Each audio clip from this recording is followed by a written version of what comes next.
Everyone learns the Heimlich when they're younger, but no one ever expects to have to use it, especially when they're younger. But when I was 13, I found myself in the situation where my little brother was choking. There were no adults around. I can't remember the specifics of why, if my grandmother ran somewhere or what, but it was me, my 3 cousins, my brother, and my friend Lewis.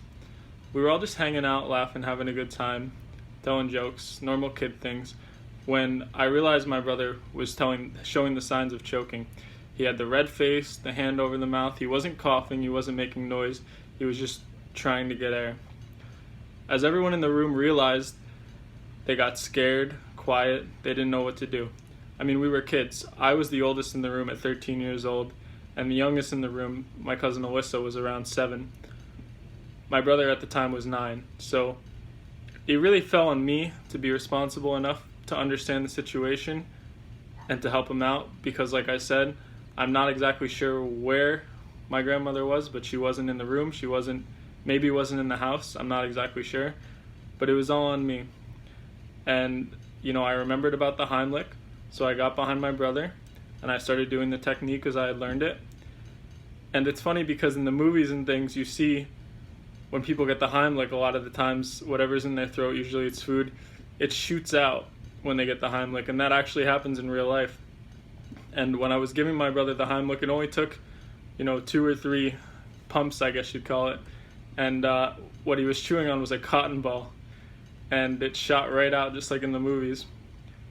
And I guess, I don't know, when you're 9 years old, you do some silly things, and he was chewing on a cotton ball for some reason, and he ended up inhaling it and it got stuck in his throat. And so I gave him the Heimlich, and it shot out, and everything was fine. I don't know what would have happened if I wasn't there. I don't know if he really would have died, or if my grandma would have been back in time to help him. But I do know I'm glad I didn't have to find out. And I'm glad that I had learned the Heimlich whenever it was in my life so that I was there to help him. I think for my career, what this means is it gave me the confidence to be cool under pressure and to know that if a situation like this ever arises, when you're in the medical field, it can happen really at any time. And it's good to know that I'll be able to handle it if it happens because I've had some experience with it in the past before. I'd like to take the time to show you guys a picture of my little brother. He's about 19 years old now, and this happened when he was 9, so over 10 years ago. That's him. Don't tell him I showed you that. He won't be very happy. He hates pictures of himself. But I'm just glad that I have this picture and that I'm able to show you guys and that something really bad didn't happen. And, that's why I feel so accomplished to have done this, because my little brother is one of the closest people to me in the world, and I don't know what I would do if he wasn't here today.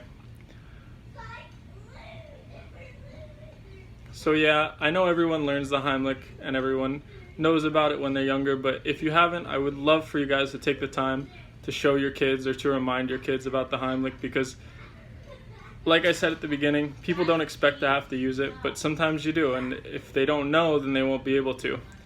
And even if you don't think they're absorbing the information, kids remember a lot of things, and I think that, they might be able to save someone's life like I did.